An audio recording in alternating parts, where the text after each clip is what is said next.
Hi, I'm here at the Millionaire Corner. We're at the Writer's Block, and I'm talking with Kent about what you should be checking out this week on our website. Kent, how you doing today? I'm good. I just found out you're pregnant. That's great. Yes, it's a surprise, right? Yes. 7 months. Oh, no. Wow. I know men are afraid to ask that question. I'm not all that observant, so sorry. So, while I'm sitting around with my feet up, what great stories should I be reading? We did extra questions, investor pulse questions to investors about political advertising. And there are 2 stories on the website about whether political advertising actually affects their vote. And in most cases, it doesn't. But some investors said that they did learn positive things from advertising. Some said they learned negative things about actually, more people said they learned positive things than they did negative things. But for the most part, I think it was like 77% of them said that they weren't unaffected by political advertising either because they ignored them or they'd already made their minds up. Okay. Then we have a story on the site today about, at the end of October, the subsidy on tobacco farmers ends officially. They have been subsidized since 1934. So we've 75 years the federal government has been paying tobacco farmers to maintain market prices, to convince them to continue to farm.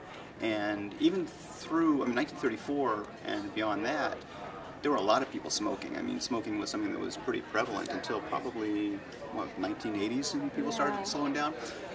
And tobacco farmers say that although they're losing their subsidy, they're going to be just fine because China and Southeast Asia still has an awful lot of smokers, and they're selling a lot of their products that way.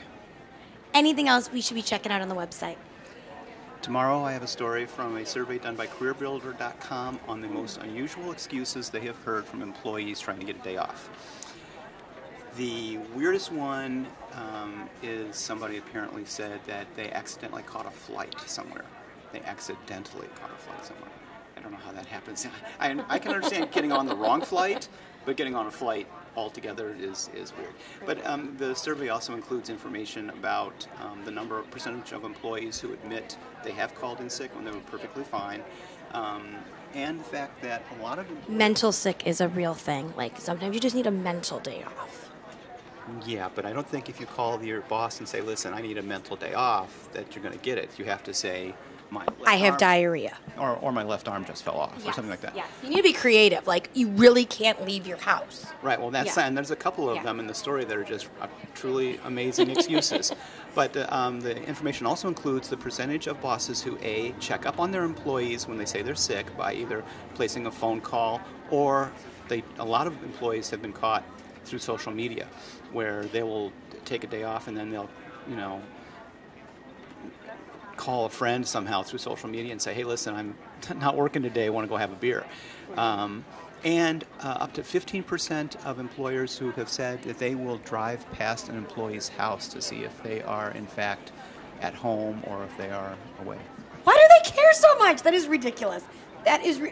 Come on. But you want to read the story, don't you? I do want to read the story. That is ridiculous. Some people just need a day off. How you doing today, Donald? Well, happy Halloween. Thank you so much. So we have a little treat on my entertainment blog. Mm-hmm. It's kind of slim pickings for horror movie fans this weekend. Ouija's that looked a little scary, though, in the previews. Well, it's Halloween, so you're not going to watch that on Valentine's Day. But that basically has the market cornered.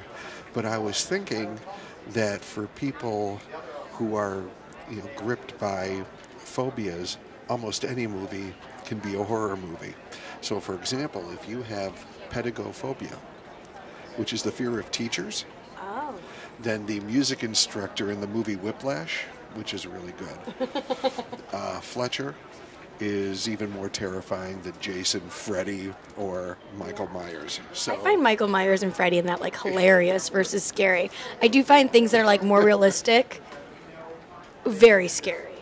Well, then this movie's for you. And so I have a list of phobias and related seemingly innocent movies that might just haunt your nightmares. For example, if you have cryophobia, which is the fear of being cold, fear of ice, stay away from Frozen. Yeah. Yes. So, yeah. Any movie can be terrifying. If you have a fear of trees, Who has a fear of trees? it happens.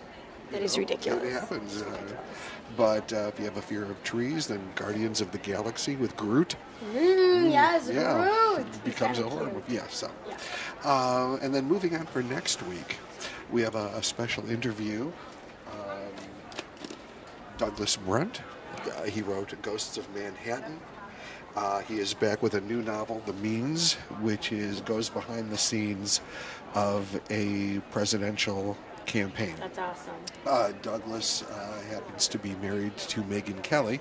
No way! Oh, I did not know that. Well, yes, way. And one of the characters in this book is a beautiful and ambitious lawyer turned journalist. So I'm guessing any similarity is purely coincidental, Yes. but we'll be talking to They him. happen to have like 3 children. Yes, we'll be talking to him about that next week. Great. But enough about politics. What about shoes? Shoes. I love to talk about shoes. Always more interesting than politics. On my blog, we are going to be talking about a great pair of Tory Burch jeweled smoking flats that I picked up at the Saks Friends and Family event that I told you about. Maybe about a month ago I said, get ready, 25%, Friends and Family is coming, check your Saks website. And they sort of just like spring it out of nowhere on you. Like it just comes in the middle of October and it's like, boom, here it is. No business like shoe business. Right. So, Tory Burch was one of the shoes that were honored with the 25%. I was a little disappointed, to tell you the truth. Burberry was not included this time. There was a lot of high-end designers who said, you know what, we're not going to be part of the 25% Friends and Family. So, well, then I ended up not buying anything that they had. You know, I wouldn't have bought it for a price, but I might have bought it at 25% off. However, Tory Burch was part of it, so I picked up some great things, including these jeweled smoking flats that I'll be talking about this week on the blog. So you stop by Monday to check out that blog and all the other great stuff we have here at millionairecorner.com. I'm Heather Kiley. Thanks so much for stopping by.